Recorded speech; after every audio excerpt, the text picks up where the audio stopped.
Shalom, shalom, bien-aimés dans le Seigneur. Soyez bénis ce matin. Nous sommes dans la joie de passer ce moment ensemble avec vous. Comme tous les lundis matins, aujourd'hui nous sommes le lundi 16 mars 2026. Nous voulons partager ce que le Seigneur nous a recommandé comme parole, comme prière ce matin. Nous prions. Tendre Père, nous bénissons ton nom parce que tu es le Dieu Tout-Puissant. Nous voulons t'abandonner ce moment, que tu puisses régner en puissance et en maître du début jusqu'à la fin. Manifeste-toi, Seigneur. Qu'un frère et qu'une sœur puissent sentir ta présence dans son cœur, parce que tu as dit que désormais, je parlerai, je serai ton Dieu, je parlerai à ton cœur, je serai ton Père et tu seras mon Fils.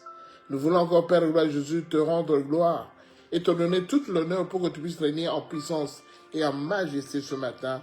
Au nom de Jésus, nous t'avons ainsi prié. Amen. Amen, amen, amen. Bienvenue dans le Seigneur. Soyez bénis ce matin. Nous voulons partager la parole du Seigneur selon qu'il est écrit dans le livre de Jean. Dans le livre de Jean au chapitre 2. Jean chapitre 2, du verset 13 jusqu'au verset 16.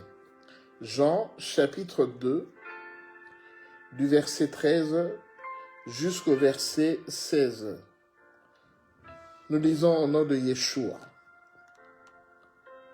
La Pâque des Juifs était proche, et Jésus monta à Jérusalem. Il trouva dans le temple les vendeurs de bœufs, de brebis et de pigeons, et les changeurs assis. Ayant fait un fouet avec des cordes, il les chassa tous du temple, ainsi que les brebis et les bœufs. Il dispersa la monnaie des changeurs et renversa les tables. Et il dit aux vendeurs de pigeons, « Ôtez cela d'ici, ne faites pas de la maison de mon père une maison de trafic. »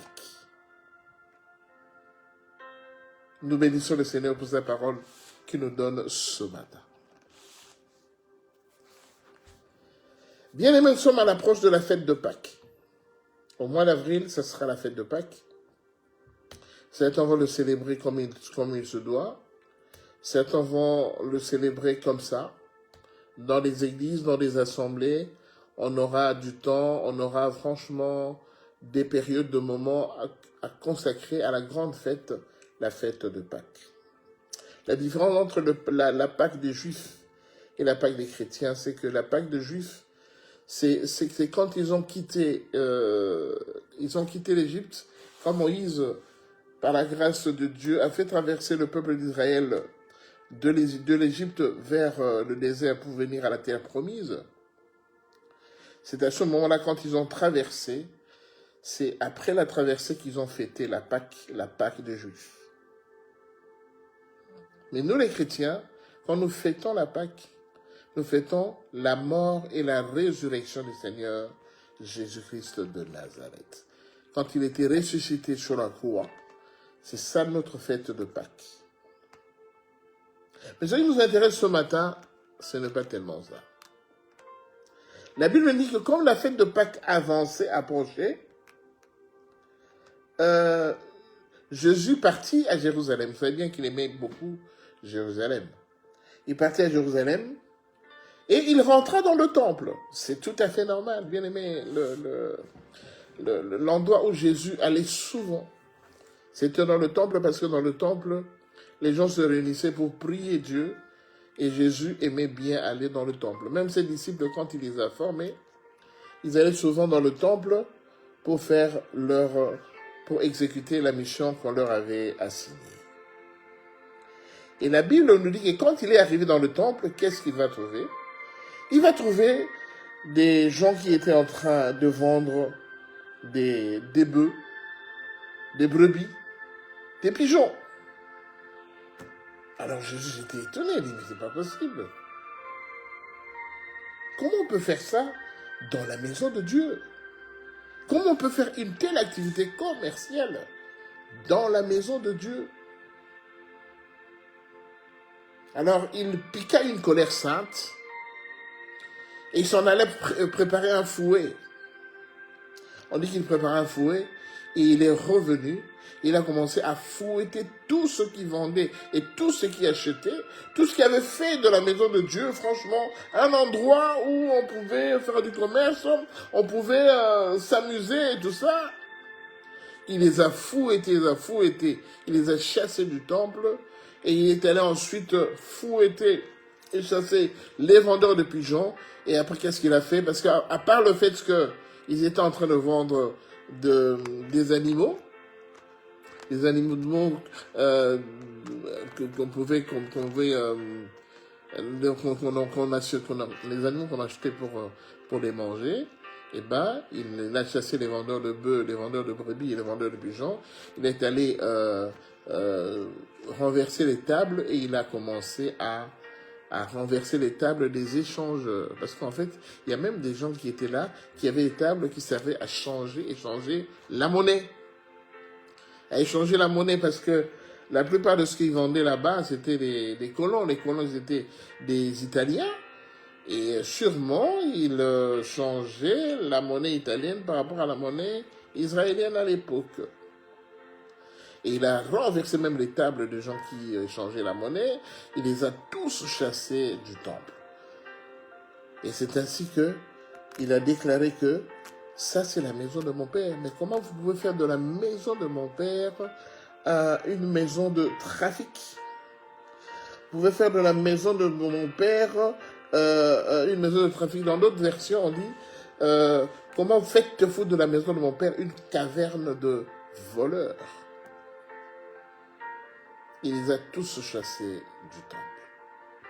Qu'est-ce que le Seigneur veut nous enseigner ce matin par rapport à cela? Il y a beaucoup de gens qui disent que, voilà, Jésus-Christ ne savait pas se comporter comme ça, parce que lui, il est Dieu, il ne pouvait pas s'énerver comme ça, commencer à fouetter les gens, à frapper les gens, à les chasser. Il ne devait pas faire ceci. Il s'était mal conduit, il s'était méconduit. Bien-aimé dans le Seigneur. Sachez que le Seigneur Jésus, c'est lui qui nous a créés. Parce que la Bible dit, créons l'homme à notre image ainsi qu'à notre ressemblance. Quand il nous a créés, il nous a dotés de tout ce qui est important pour que nous puissions vivre. Et ayant demeuré avec nous pendant 3 ans, pendant son ministère, il se fait qu'à la fin des 3 ans, il devait mourir pour aller vivre maintenant dans sa gloire. C'était déjà écrit, c'était déjà établi, il le savait. Et quand il est passé à ce sacrifice à la croix au mont Golgotha, Jésus nous a tout donné pour que nous puissions vivre heureux sur ce monde. Mais qu'est-ce que ça représente? Le fait de chasser les gens qui sont venus dans le temple. C'est ça notre grande question ce matin. Je vais répondre à cette question en disant que Jésus avait pleinement raison. Mais alors pleinement raison de chasser tout ce qui vendait dans le temple. Pourquoi je le dis? Pourquoi je dis que Jésus avait pleinement raison de chasser tous ces gens qui étaient dans le temple? Bien-aimé Jésus, la Bible nous dit dans le livre de Ésaïe, je ne l'ai pas mentionné, Ésaïe chapitre 61, non 63, Ésaïe chapitre 63, le verset, du verset 1er jusqu'au verset, non, c'est Ésaïe 61, excusez-moi, Ésaïe 61, du verset 1er jusqu'au verset 3. On va lire. Le Seigneur Jésus-Christ parle. Il dit, l'Esprit du Seigneur l'Éternel est sur moi. Car l'Éternel m'a oint pour porter de bonnes nouvelles aux malheureux. Il m'a envoyé pour guérir ceux qui ont le cœur brisé, pour proclamer aux captifs la liberté et aux prisonniers la délivrance. Pour publier une année de grâce de l'Éternel et un jour de vengeance de notre Dieu, pour consoler tous les affligés, pour accorder aux affligés de Sion, pour accorder aux affligés de Sion, pour leur donner un diadème au lieu de la cendre. On va s'arrêter là. Mais au premier verset, il dit bien, l'Esprit du Seigneur m'a oint, et le Seigneur m'a oint, et pour porter une bonne nouvelle aux malheureux, pour envoyer guérir, pour guérir ceux qui ont le cœur brisé, pour proclamer aux captifs la liberté et aux prisonniers la délivrance. Bien aimé, voilà la mission que le Seigneur avait à exécuter sur cette terre. C'est ainsi que Jésus, pendant toute sa mission, il a exécuté pratiquement tout ce qu'il a dit ici. Tout ce qu'il a dit, porter les bonnes nouvelles aux malheureux, guérir ceux qui ont le cœur brisé, proclamer aux captifs la liberté et aux prisonniers la délivrance. Donc bien aimé, Jésus est venu pour nous apporter tout cela. C'était le rôle, la mission que Jésus avait à faire sur cette terre. C'est ainsi qu'il est allé dans le temple. Bien aimé, c'est quoi le temple? C'est ça le problème. C'est là peut-être qu'on ne comprend pas très bien pourquoi il a chassé les vendeurs, les acheteurs. Il a renversé les tables dans le temple. Pourquoi il a fait? Parce que la Bible dit que notre corps, c'est le temple du Saint-Esprit. Notre corps, c'est le temple du Saint-Esprit. Et j'ai fait allusion à cela quand je faisais la prière au début de cette rencontre, de ce rendez-vous. J'avais parlé du fait que Dieu avait dit dans Jérémie chapitre 33, de Jérémie chapitre 31, du verset 31 jusqu'au verset 33, la Bible dit que Dieu a dit, j'écrirai ma loi dans ton cœur, je serai ton Dieu et tu seras mon peuple. Pourquoi Dieu a dit ça?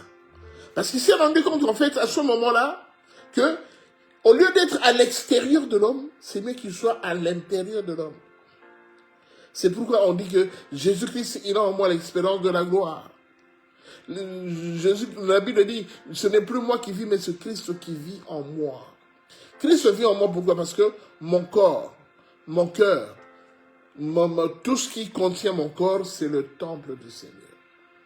Et comme c'est le temple du Seigneur, mon corps, c'est l'habitation du Seigneur Jésus-Christ de Nazareth.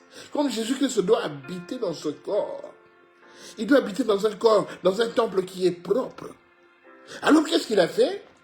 Il est venu, il a commencé à chasser les vendeurs, les acheteurs, il a renversé les pigeons, les bœufs qu'on vendait dans le temple, parce que mon corps n'est pas un endroit où les sorciers, les méchants, les occultistes doivent venir s'amuser. Mon corps n'est pas fait pour cela. Mon corps, c'est le temple du Seigneur.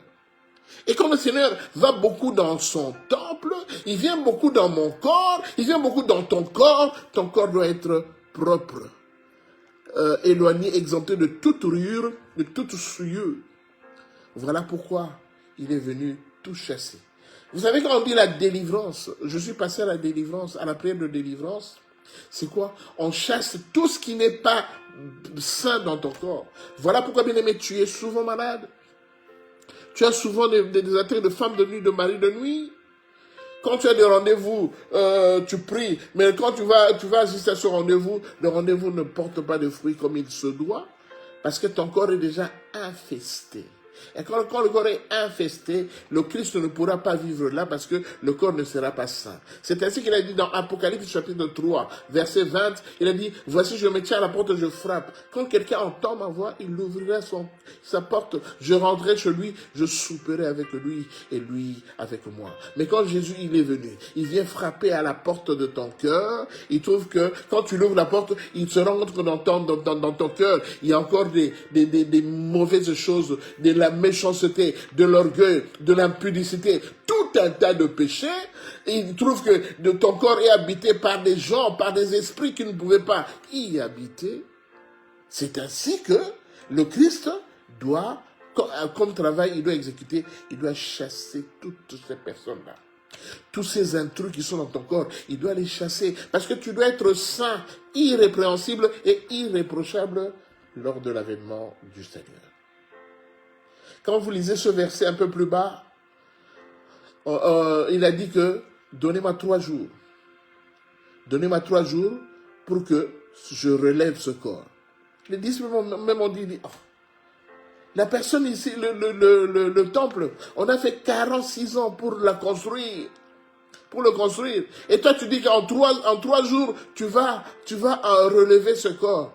Parce qu'il parlait du temple qui est le temple du Seigneur. Il parlait de toi qui es mon frère. Il parlait de toi qui es ma soeur. Il parlait de ton corps. Parce que ton corps, c'est son temple. Parce que quand tu l'auras chassé, tout ce qui te perdure, tout ce qui t'empêche d'évoluer comme enfant de Dieu, il va te relever en 3 jours. Voilà pourquoi le Seigneur ce matin, il te dit qu'il a vu. Il veut que 2026, il t'a dit que 2026, ce sera une année de gloire. Mais il se rend compte que dans ton corps, il y a plein de choses qui ne peuvent pas faire en sorte que tu sois heureux en cette année 2026. C'est ainsi qu'à l'approche de la fête de Pâques, il est venu, il a dit, je dois nettoyer. Voilà pourquoi l'enseignement d'aujourd'hui s'est intitulé « Nettoyer le temple ». Je dois nettoyer le temple, parce que le temple est tellement infesté. C'est plein de saleté, c'est plein de choses qui vont empêcher mon fils, qui vont empêcher ma fille de pouvoir voir ma gloire s'épanouir dans sa vie. Voilà pourquoi il a tout chassé et il a renversé les tables où on échangeait. Bien-aimé, on échange comme ça, et bien-aimé, tu as malade, tu as maladie de l'estomac. Tu fais des examens, on te donne des médicaments, mais la maladie ne part pas. Parce que l'estomac qui est en toi, ce n'est pas ton estomac. On t'a échangé ton estomac. On t'a mis un estomac de poule ou un estomac de mouton. Donc ça ne peut pas aller. Tu as des maladies, des problèmes au niveau de tes intestins. On a pris les intestins d'un animal, on a remplacé par rapport à tes intestins. Et tes intestins, ils ont pris ça pour aller faire des incantations, des cérémonies bizarres. Voilà pourquoi depuis que tu as commencé à souffrir des intestins, cela ne se guérit pas. Jésus est venu. Il va enlever tout ça. Il va changer tout ça. Il va récupérer. Il va remettre le bon organe au bon endroit. Parce que tu ne dois pas continuer en tant qu'enfant de Dieu, en tant que fils de Dieu, continuer à souffrir comme ça. Parce que lui, il veille sur toi. Et il t'a dit que l'Esprit du Seigneur m'a oint afin de venir libérer les créatifs et proclamer une année de gloire pour les opprimés. Jésus est venu pour te débarrasser de toutes ces souillures, te débarrasser de toutes ces choses qui t'empêchent de vivre une vie de gloire, une vie de paix. Voilà pourquoi, bien aimé, ce matin, nous allons prier pour que le Seigneur fasse son travail dans ta vie, pour que le Seigneur puisse te débarrasser de toutes ces souillures, pour que le Seigneur puisse te rendre saint, rendre ton corps propre, parce que ton corps, c'est le temple du Seigneur.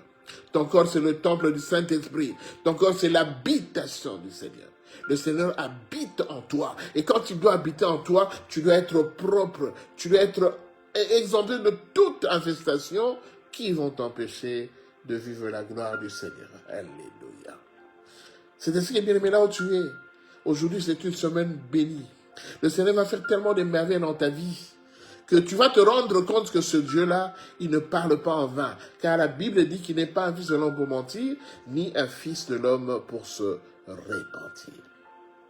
Nous voulons prier, bien-aimés, afin que le Seigneur fasse son travail. Ce n'est pas seulement des maladies physiques, tu peux avoir aussi une maladie mentale. Pourquoi c'est une maladie mentale? Parce que ce sont les esprits qui te tourmentent, qui tourmentent ton psyché. Ce n'est pas seulement la maladie mentale, ce sont les échecs dans tout ce que tu entreprends. Tu entreprends quelque chose mais qui n'évolue pas. C'est la stérilité, c'est l'angoisse, c'est les manifestations bizarres. Bien aimé, c'est les maladies opiniâtres, des maladies incurables. Et le Seigneur vient aujourd'hui pour te débarrasser. Parce qu'aussi longtemps qu'il y aura des vendeurs, aussi longtemps qu'il y aura des vendeurs de pigeons, de bœufs, aussi longtemps qu'il y aura des échangeurs dans ton corps, rien n'ira. C'est pourquoi il a pris la résolution aujourd'hui de venir te débarrasser. Bien-aimé, nous allons faire cette prière. Ce sera une courte prière, mais tu vas continuer cette prière toi-même. Et si tu tiens vraiment pendant toute cette semaine à cette prière et à cette foi que le Seigneur te donne ce matin, toi-même, tu vas voir qu'à la fin de la semaine, il y a quelque chose qui va changer dans ta vie. Que ce soit dans ta vie physique, que ce soit dans ta vie spirituelle, que ce soit dans ton foyer, dans ton ménage, dans ton travail, il y aura quelque chose qui va changer. Il y a un plus qui va arriver. Là où tu es, mon frère, ma soeur, si tu as des maladies, manifestations physiques dans ton corps, tu prends ta main, tu touches là où tu as mal. Si tu estimes que tu es bien et que tu es en bonne santé, sans problème, qu'est-ce que tu fais? Tu mets seulement ton main sur ton cœur, parce que c'est la résidence du Seigneur, et nous allons prier pour que le Seigneur puisse te débarrasser de tous ces intrus, qui siègent dans ton corps. Prions. Tendre Père, nous bénissons ton nom, car tu es le Dieu Tout-Puissant. Toi, tu ne parles jamais en vain. Si tu parles, Seigneur, c'est qu'il y a eu un besoin physique qui s'est ressenti auprès de tes enfants, Père de gloire. La Bible déclare, la révélation des paroles est claire et elle donne l'intelligence aux simples. Seigneur, nous voulons ce matin que tu puisses encore, Père de gloire, étendre ta main puissante. Quand tu as dit que l'Esprit du Seigneur est sur moi et il m'a oint afin de libérer les captifs et d'apporter un année de gloire pour les opprimés. Que ta main puissante, Père, vienne encore, Père de gloire, anéantir tous ces vendeurs, tous ces acheteurs, tous ceux qui ont des tables, Père de gloire, pour échanger, Père. Je viens au nom de Jésus. Avec la puissance de l'autorité que tu m'as donnée, de marcher sur le serpent, le scorpion, ainsi que sur toute la puissance de l'ennemi, je viens renverser toutes les tables de suire, les tables de maladie opiniâtre, les tables de la méchanceté, les tables de l'impudicité, les tables le table du célibat, le table de l'inconscience, le table de la stérilité. Je viens les menacer aujourd'hui. Je viens les renverser. Je les renverse au nom de Jésus. Que toute table de sueur qui ne convient pas la main du Seigneur, qui est dans le corps de mon frère, soit renversée ce matin au nom de Jésus. Je viens annuler maintenant toute forme d'ordonnance qui était signée contre la vie de mon frère, contre la vie de ma soeur, afin qu'il ne soit pas épanoui. J'annule cette ordonnance, cela n'a plus de fait, n'a plus d'autorité dans sa vie au nom de Jésus. Je viens chasser maintenant tous les vendeurs de vaches, tous les vendeurs de bœufs, tous les vendeurs de pigeons dans ce corps, parce que ce corps c'est le temple du Saint-Esprit. Je vous chasse au nom de Jésus. Vous n'avez plus d'autorité sur ce corps, parce que ce corps appartient au Seigneur. Ce corps c'est le temple de Dieu, c'est le temple de Dieu. Seigneur, tu as dit, voici je me tiens à la porte, je frappe. Quand quelqu'un entend ma voix, il ouvrirait sa porte, je rentrerai chez lui, je souperai avec lui et lui avec moi. Au nom de Jésus maintenant, j'ordonne maintenant que tous ceux qui empêchent la rentrée du Seigneur dans le cœur de mon frère, dans le cœur de ma soeur maintenant, soient anéantis et chassés au nom de Jésus. Saint-Esprit de Dieu.